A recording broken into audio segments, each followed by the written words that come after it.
Welcome to El Bethel Global News.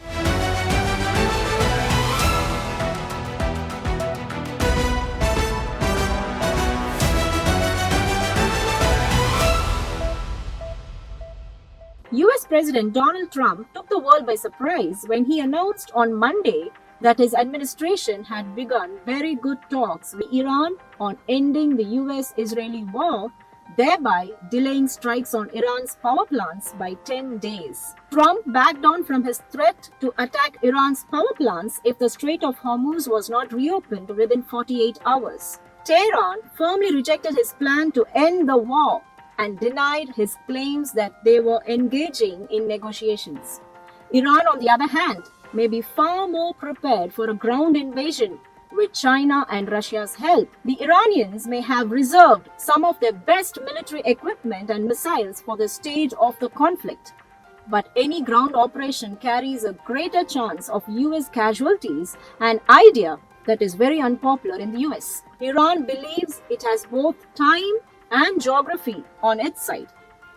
According to the officials, the strikes have severely damaged Iran's ability to produce ballistic missiles. They say Iran currently lacks the capacity to manufacture new missiles. The IDF estimates that between 4,000 and 5,000 Iranian soldiers have been killed and tens of thousands wounded since the war began. They say confidence among Iranian forces is declining, with reports of refusal to serve, particularly among missile units. It is very difficult to believe at this stage who is speaking the truth. Next, Israel reports war's first missile attack from Yemen. Global air travel remains disrupted, with many people unable to fly to their destinations as planned after the US-Israel war because it forced the closure of major Middle Eastern hubs, including Dubai, Doha, and Abu Dhabi. European Union has stated that its economy may enter into stagflation. You know what is that? It is high inflation coupled with high unemployment and stagnant demand in a country's economy. Qatar, Kuwait, the United Arab Emirates, Bahrain, Saudi Arabia, and Jordan have condemned Iranian attacks on their soil, including attacks carried out through Iranian proxies like Hezbollah. Any such attacks would further destabilize Gulf regimes and escalate the war in the Middle East. And it's already happening in many parts of the world. For example, Philippines declares national energy emergency amid Iran war. And here in India, after Prime Minister Narendra Modi's recent addresses to the Lok Sabha and Rajya Sabha, in which he discussed the escalating conflict in West Asia, calling for COVID-like preparedness, people of India are asking a question now. Is India really heading for another nationwide lockdown? Prime Minister Modi has said the effects of these difficult circumstances are expected to last a long time. Therefore, we have to stay ready. We have to stay united. We stood united and faced such circumstances during the COVID pandemic also. In the same manner, we have to stay ready this time as well. That's what he said. Indian officials have confirmed that there is absolutely no official statement or plan from the government of India to impose a lockdown. But I believe this is only for time being. We may see a lockdown in the near future.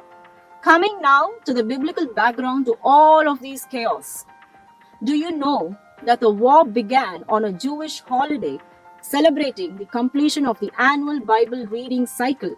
And I'm talking about Hamas's attack on Israelis. Then Israel's campaign against Iran was launched on Shabbat Zachor, the Sabbath that commemorates the biblical command to remember Amalek's attack against Israel. Then it intensified on Purim, the holiday marking the defeat of Haman, who plotted a genocidal attack against the Jewish people in ancient Persia, that is modern-day Iran. And military officials in Israel suggest that the war could continue until the feast of Shavuot, the holiday marking the giving of the Torah to Israel.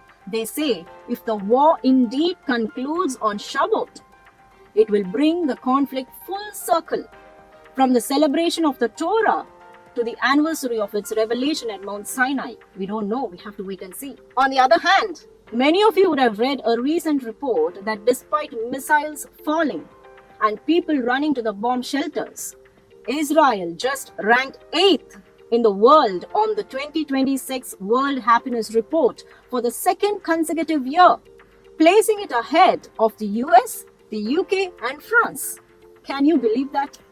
Family ties, community, faith, and a sense of national belonging that anchors individuals even through crisis are the key factors. But the major reason for their happiness is because they effectively hold a Thanksgiving dinner every Sabbath, expressing gratitude as a weekly national rhythm. God's word never goes wrong. A day of thorough rest in His presence will certainly reignite the flickering flame of life. And God's promise of sanctifying us from all our filth still holds true. Many Christians don't seem to keep the Sabbath. We needn't keep the rituals. But I think sitting in God's presence one day a week will definitely go a long way.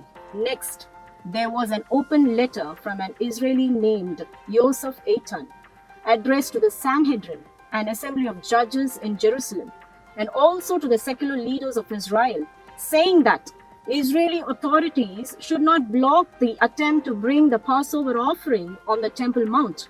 The letter officially declared one's intent to immediately permit, remove every barrier, and facilitate the Passover offering on the Temple Mount according to the Torah command. If this happens, we do not know how this is going to escalate again. Another recent development in Israel is that Knesset restores rabbinical courts to arbitrate civil disputes, echoing Prophet Isaiah's prophecy in chapter 1 verse 26. I will restore your judges as of old. It recognizes the fact that the Torah has the authority to make decisions. They are sure that more and more people are going to want to follow Torah, which really is the law. The opposition head says Israel is now a theocracy, which they are not very happy about. Think about these developments as the end draws near and the King Jesus Christ's coming is at hand. Don't be left behind. See you later in the next update.